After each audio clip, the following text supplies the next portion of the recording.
ठंड का महीना था। भैया गांव आए थे। मेरे लिए और अपने लिए बिल्कुल सेम जैकेट लाए थे। मैं बोला भी था कि अलग अलग लेना चाहिए था। भैया बोले कोई नहीं, तू गांव में रहेगा और मैं दिल्ली में रहूँगा। एक दिन भैया शाम को बाजार गए थे। मैं भी कहीं बाहर गया था। दोनों भाई सेम जैकेट पहनकर घर से निकले थे। मैं पहले घर आ गया। मैं अपना मुंह पूरी तरह से ढका था ठंडी से बचने के लिए। तभी भाभी आई और भैया समझकर हमको अपने कमरे में लेकर गई और बेड पर पटक दिया और वो सब करने लगी जो भैया के साथ करती थी। मैं भी बिल्कुल शांत हो गया। जब सब काम हो गया तब भाभी बोली, क्यों आज बहुत शांत लग रहे हो? आज बिल्कुल भी मूड में नहीं लग रहे हो, क्या बात है? और मेरे मुंह के ऊपर से मफलर हटाने लगी। जैसे वो मेरा शक्ल देखी तो सीधे घर से बाहर भागी। मैं कुछ देर वहीं पर लेटा रहा। तभी भैया भी आ गए और मैं भी उठकर बाहर आ गया। कुछ देर तो भाभी आ ही नहीं रही थी। तब भैया ने आवाज़ दिया। तब भाभी शर्माते हुए आई। कुछ नहीं बोल रही थी, केवल मेरे तरफ ही देखे जा रही थी। तभी भैया बोले, क्या हुआ तुम दोनों देवर भाभी के बीच में जो तुम दोनों एक दूसरे को घूरे जा रहे हो? मैं बोला, भाभी से ही पूछ लो। तभी भाभी ने भैया से कहा, कुछ नहीं, मैं उसको बोला था बाहर जाना तो मेरे लिए समोसा लेकर आना, लेकिन वो नहीं लेकर आया, इसलिए उसे घूर रही हूँ। भाभी वो सब बातें छुपा दी और भैया से कुछ नहीं कहा। 2 दिन बाद भैया चले गए। मैं मजाक मजाक में भाभी से वही बात दोहराने लगता था। भाभी गुस्से में मेरी तरफ देखती और कहती, उस दिन तुम क्यों नहीं बोला कि मैं भैया नहीं हूँ? मैंने कहा, मुझे तो मज़ा आ रहा था तो मैं क्यों बोलूँ। एक दिन भाभी मुझे वही मौका फिर से दिया और फिर जो हुआ आप लोग आगे इस कहानी में सुनेंगे। हेलो दोस्तों, मेरा नाम राघव है। मैं 2 भाई हूँ। मेरे भाई का नाम गोविंद है।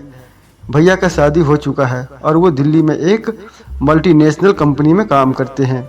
यहाँ मैं, मम्मी, पापा और भाभी सब साथ में रहते हैं। मैं ग्रेजुएशन फर्स्ट पार्ट में पढ़ता हूँ।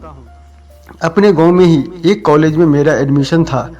मेरे भैया की शादी 1 साल पहले हुआ है। भाभी का नाम गीता है। वो देखने में बहुत ही सुंदर लगती है। शादी के बाद तो उसके चेहरे पर और भी ज़्यादा निखार आ गया था। मैं भाभी को शादी के समय से ही पसंद करता था, लेकिन कभी उनको ये बात सब नहीं बताया था। मैं जानबूझकर भाभी को अपने पास बुलाता रहता था कि उसको कुछ ऐसा लगे कि मैं उसको चाहता हूँ, लेकिन वो कभी ऐसा नहीं सोची। धीरे धीरे 1 साल हो गया। भैया गांव आए और ठंडी का मौसम था, तो मैं उनको बोला था कि भैया मेरे लिए एक जैकेट लेते आना। जब भैया गांव आए तो मेरे लिए और अपने लिए भी सेम जैकेट ले लिए। मैं उनको बोला भी कि भैया अलग अलग जैकेट लेना चाहिए था, ऐसे में भाभी कंफ्यूज हो जाएगी। भाभी भी बोलने लगी, सही तो बोल रहा है राघव। फिर भैया बोले, राघव गांव में रहेगा और मैं दिल्ली चला जाऊंगा, तब कौन देखने आएगा। ये बात यहीं पर ख़त्म हो गया। एक दिन मैं चौक पर जा रहा था तो भाभी बोली, राघव मेरे लिए समोसा लेते आना। मैं बोला, ठीक है भाभी। भैया भी कोई काम से बाजार गए हुए थे। दोनों भाई वही जैकेट पहने थे। सर्दी ज़्यादा लगने की वजह से मैं अपने मुंह को मफलर से पूरी तरह से ढक लिया था। चौक पर समोसे की दुकान बंद था, तो मैं भैया को फ़ोन कर दिया कि भाभी के लिए समोसा लेते आना। भैया बोले ठीक है, और मैं घर आ गया। जैसे ही घर के अंदर आया वैसे ही भाभी ने मुझे अपने बाहों में कसकर पकड़ लिया और अपने कमरे में ले जाकर बेड पर पटक दिया। मैं भी चुपचाप लेटे रहा। भाभी को अभी तक पता नहीं है कि मैं राघव हूँ। वो मेरे साथ वही सब करने लगी जो भैया के साथ करती थी। सब हो जाने के बाद भाभी बोली, क्या बात है आज जनाब, बहुत ही शांत मूड में दिख रहे हैं। मैं कुछ जवाब नहीं दिया तो भाभी मेरे मुंह के ऊपर से मफलर हटाई और जैसे ही मुझे देखी उनकी आंखें फटी की फटी रह गई। वो सीधे कमरे से बाहर भागी और बालकनी में जाकर खड़ी हो गई। तभी भैया भी आ गए।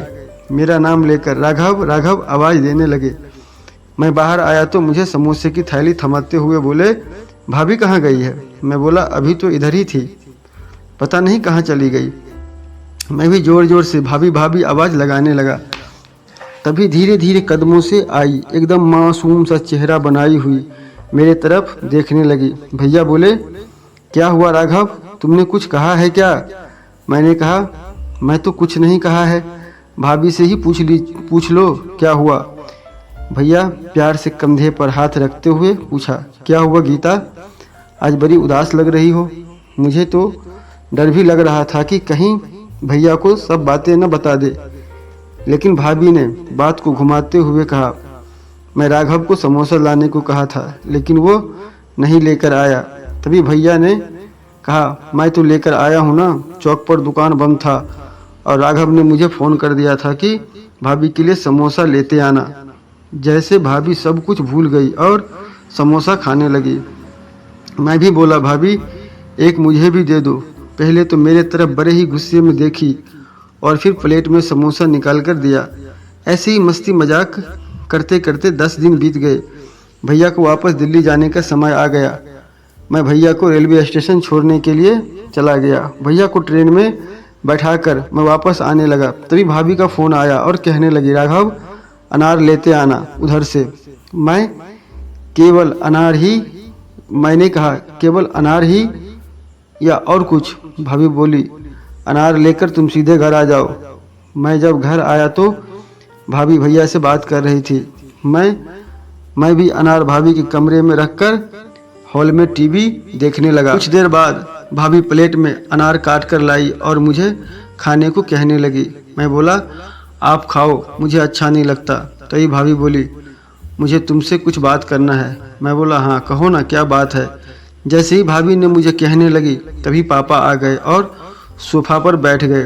भाभी से कहने लगी कि आज चाय मिलेगा कि नहीं, और भाभी कुछ कहे ही किचन में चली गई। भाभी क्या कहना चाहती थी मुझे पता था, लेकिन भाभी को कहने का मौका ही नहीं मिलता था। घर में हमेशा मम्मी पापा रहते थे। एक दिन मम्मी पापा नाना जी के यहाँ जा रहे थे तो मैं बोला, पापा मैं भी चलता हूँ, नाना जी से मिले बहुत दिन हो गए। फिर पापा ने कहा, सब चले जाएंगे तो बहू अकेले ही घर पर रहेगी। ऐसा करो, तुम और माँ नाना जी के यहाँ चले जाओ, मैं और बहू घर पर रहेंगे। तभी भाभी बोली, नहीं राघव को छोड़ दीजिए, आप और मम्मी चले जाइए। मम्मी और पापा चले गए। तभी भाभी मेरे पास आई और मेरा कान पकड़ कर कहने लगी, उस दिन तुमने बताया क्यों नहीं कि मैं गोविंद नहीं हूँ। मैं बोला, भाभी आपने बोलने का मौका ही नहीं दिया, मुझे भी मज़ा आ रहा था ऐसा करने से। भाभी मुझे समझाने लगी, उस दिन जो हुआ मेरी मिस्टेक थी, लेकिन मैं तुमको हमेशा अपना छोटा भाई मानती हूँ, तभी तो तुमसे इतना प्यार करती हूँ। मैं भी भाभी को बोला, भाभी मैं भी आपको हमेशा अपना भाभी माँ ही माना है। भाभी बहुत खुश हो गई और कहने लगी, हम दो ही हैं घर में, बताओ आज क्या खाने में बनाया जाए। मेरे बोलने से पहले ही भाभी बोल दी कि आज मैगी बनाते हैं, वैसे भी मम्मी पापा रहते हैं तो ये सब खाने को नहीं मिलता है। मैं बोला, ठीक है, जो आपको पसंद है वो मेरा भी पसंद। और दोस्तों, आप लोग सोचते होंगे कि उस दिन मेरे और भाभी के बीच में क्या हुआ था, तो मैं आपको बता दूं कि उस दिन ऐसा कुछ भी नहीं हुआ था।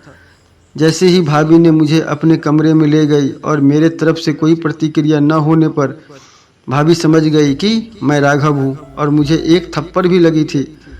बस यही हुआ था। दोस्तों, कैसी लगी आपको ये कहानी, आप हमें कमेंट के माध्यम से ज़रूर बताएं और वीडियो को लाइक करके चैनल को ज़रूर सब्सक्राइब कर लें ऐसी ही मज़ेदार कहानी सुनने के लिए। अपना कीमती समय देने के लिए आपका बहुत बहुत धन्यवाद। मिलते हैं किसी दूसरे कहानी में, तब तक अपना और अपने परिवार का ध्यान रखें। धन्यवाद।